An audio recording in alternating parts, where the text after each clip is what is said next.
Passport checked. Ticket checked. Money checked. Oh, hi.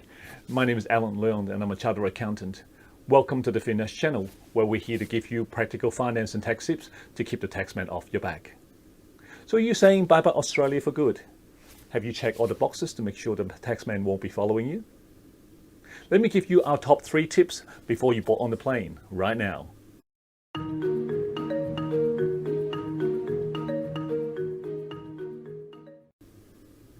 Now, when Australian tax residents leave the country, the tax law against your wishes automatically deems disposal of all your assets owned other than broadly real properties, even if you haven't sold them.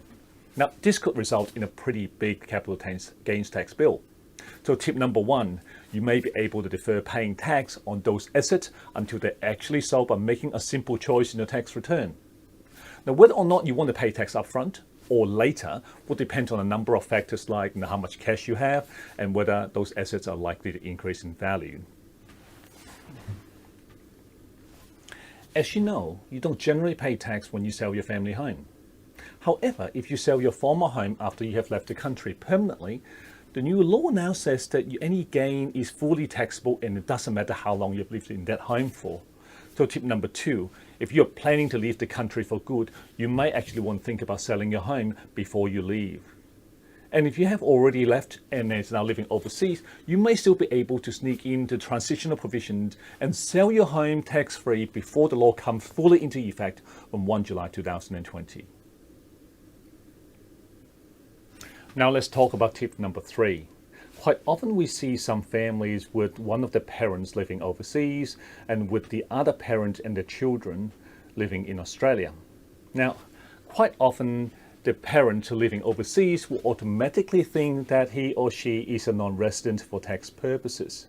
Now, this is a very important question because as a non-resident, you are generally not subject to tax on your offshore income, which is a big saving on your tax bill.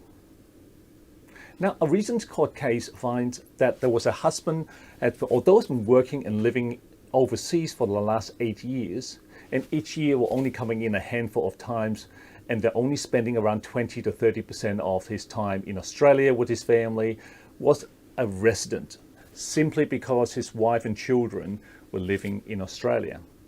So here's tip number 3. Do not automatically assume that by living overseas and spending less than 183 days here in Australia every year would make you a non-resident.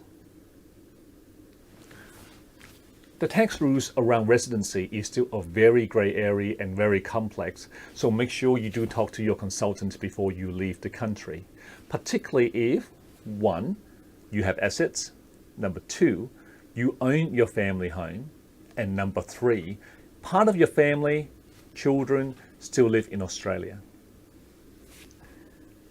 If you like what you have just watched, please like our video and subscribe to our channel so that you'll be automatically notified at our next video.